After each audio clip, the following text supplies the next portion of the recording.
Hey there, race fans. It's Race Day Top 5 with me, Frank 5. Memorial Day weekend, a weekend we can remember those that have fallen while defending our country, giving us our freedom, our rights, but also a weekend we can enjoy some racing. And one of the three most prestigious races in all of motorsports on Memorial Day weekend put on quite a show last night with a lot of drama at the beginning and at the very end of the race. Number one, Brad Keselowski captures his first Coca-Cola 600 victory, winning last night's Coke 600 at Charlotte Motor Speedway over Chase Elliott, Ryan Blaney, Kyle Busch, and Kevin Harvick, the top five. And this is Brad Keselowski's third crown jewel event. He's won the Southern 500 and the Brickyard 400, both in the same year back in 2018. And last night he was able to capture his first win of the season, locking him into the playoffs and holding off a fierce charging battle of, a lot of Hendrick cars, a lot of competition. And this is a big win for Brad Keselowski, not only for himself and his new crew chief, Jeremy Bullins, not also only for the sponsor of Miller Lite, which possibly this might be his final race as a sponsor, because this was only a one race deal with Miller Lite, which has been on Keselowski's car the last couple of years. And this might be their last race with him. And for the sport, I don't know. I don't know what the situation is, but we kind of want a great beer sponsor like Miller Lite to pull out of the sport. So hopefully they can reconsider and come back. But the other thing is, this was a contract year for Brad Keselowski, and there have been rumors like he's probably not happy about Penske right now, and he may leave. He may go to Hendrick, replace Jimmy Johnson, who will retire at the end of this year, or he may go to another organization, and we don't know. I mean, the contract rumors are still going on about where Brad Keselowski will end up for next year, but hopefully last night's win is able to help him change his mind. He was able to capitalize on late race caution, able to stay out on a late race restart, and hold off to win his first maiden Coca-Cola 600, lock himself in the playoffs. Brad Keselowski's had some good race cars so far this year. He just needed a little bit of luck. He got luck done last night and got himself into the postseason. Number two, driver recap, Chase Elliott. Oh my gosh. I'm using the Marcus Ambrose. I'm not mad. I'm just disappointed. Oh my gosh. We were so close from winning our first crown jewel event in the Coca-Cola 600 last night. Chase Elliott took the lead from Brad Keselowski with about 40 laps to go, and he was on cruise control to win this race. Until with 3 laps to go, his teammate William Byron, running in the top 10, cuts a left rear tire and spins out. And ultimately that forced Chase Elliott to either pit or not pit. And here's the thing. He was the leader. He was a sitting duck. And if he stays out, everybody else pits. If he pits, everybody else stays out. Well, Alan Gustafson made the decision for him to come in and pit for 4 tires. A couple others did, but they were kind of at the mid-pack. And Chase Elliott restarted 11th on the restart, but then drove his way up to 5th on the white flag lap and was able to finish 2nd in the race. He was 3rd in line, but I'm going to talk about what the guy finished 2nd originally a little bit later. But, I mean, first of all the slander on Alan Gustafson should be fired. Cut that out, please. It's not acceptable. That's a balls and strikes call, whether pit or not pit. It's a tough decision. You can't blame Alan Gustafson. It's a tough decision. It happens. He's not the first crew chief to have this happen. Other crew chiefs have had this happen before. So don't slander Alan Gustafson just because he told Chase, come pit now, because I'm afraid we're going to get shuffled. Because earlier in the race, Chase Elliott, at the end of stage 3, stayed out with Joey Logano and Kevin Harvick, and ultimately went from 3rd to the last car on the lead lap before the end of the stage on old tires. So that didn't work out. So that's kind of the reason why, and it's balls and strikes called. But it was a solid result for Chase Elliott nonetheless. I mean, we were top 5 car the entire night. Beginning of stage 3, we got behind because we had to pull a spring on, made a big packer adjustment because he was complaining the car's so loose and need to tighten it up. And it worked because of the 4th stage, he was passing cars like crazy, and that's why he got up there, raced Brad, and ultimately looked like he was going to win the race and get his 7th career victory. But ultimately, the circumstances happened. But so far, again, he's had really fast race cars, and he almost sort of way put behind what happened Wednesday night with him and Kyle Busch. And Kyle, by the way, post-race came over to Chase Elliott without a mask, by the way, which is a no-no, although no penalties have been announced. He came over and said, I feel so bad for you. So Kyle was a little sympathetic towards Chase Elliott at the very end. That's pretty generous and pretty thoughtful of Kyle to come and say, I felt bad for you. You should have won that race. He was going to win that race if that caution didn't come out. But it's how racing goes, and you just got to go and We'll go get him on Wednesday night. Number 3, Alex Bowman. I mean, Hendrick Motorsports brought really fast race cars. Alex Bowman was the class of the field. Stage 1, Stage 2 winner. I mean, he was dominant, led 163 laps, was in the top 5 most of the race, and it looked like he was on his way to a top 5 finish. Restarted in the top 5 on the green-white checkered, but off a 4 coming to the white flag, he got a tap from behind by, I think it was Kyle Busch, and slid from a top 5 finish to 19th, the last car on the lead lap. That's,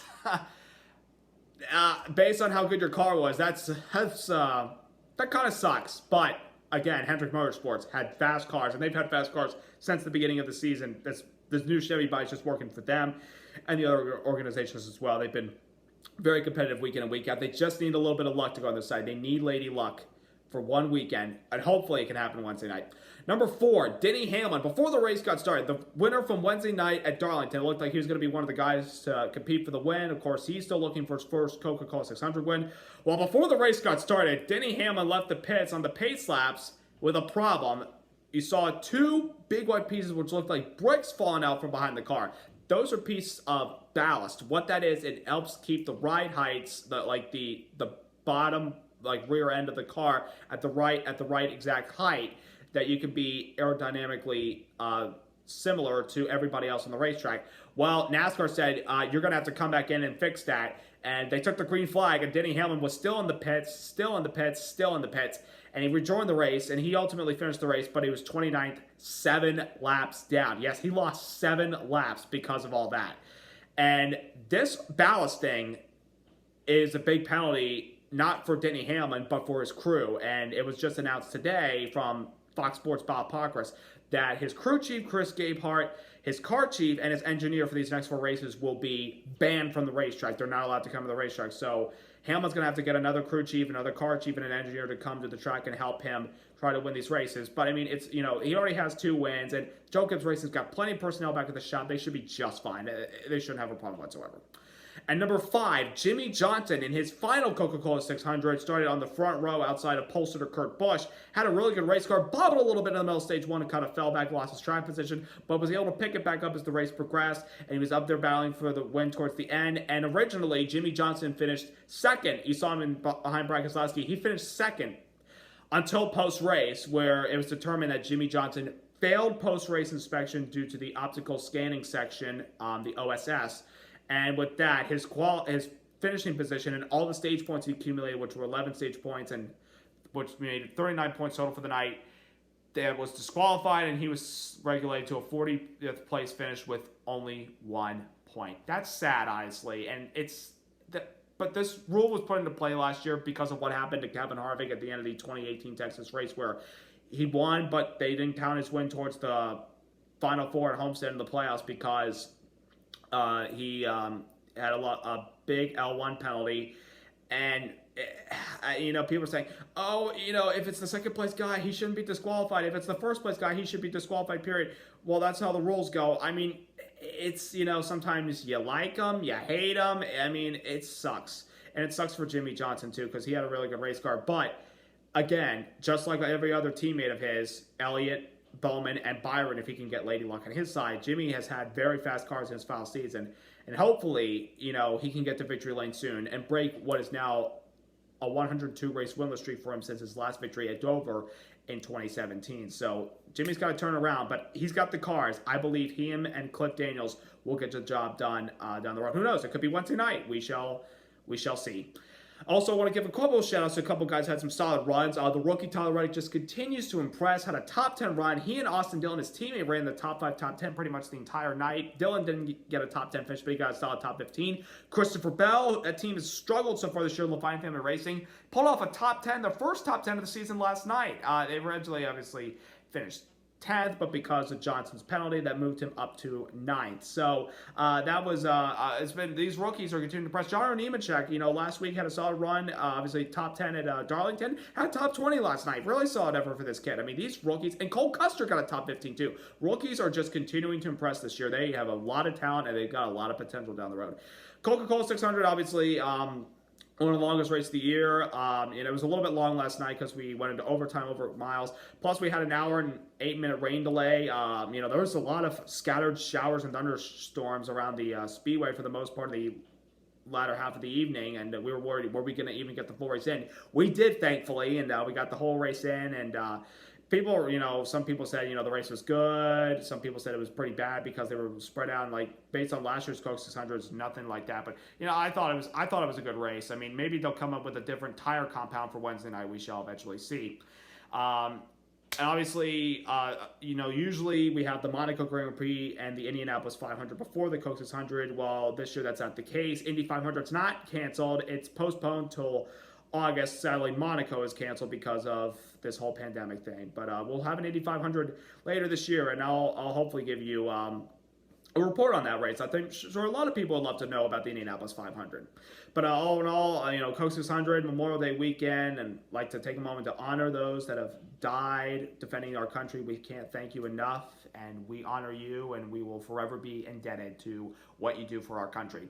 So we'll be racing again at Charlotte Wednesday night for the Alsco 500K. Will Jimmy Johnson put behind the disqualification? Will Brad Keselowski get a second win after winning last night? And can Chase Elliott put behind the last 2 weeks where he's had cars capable of winning?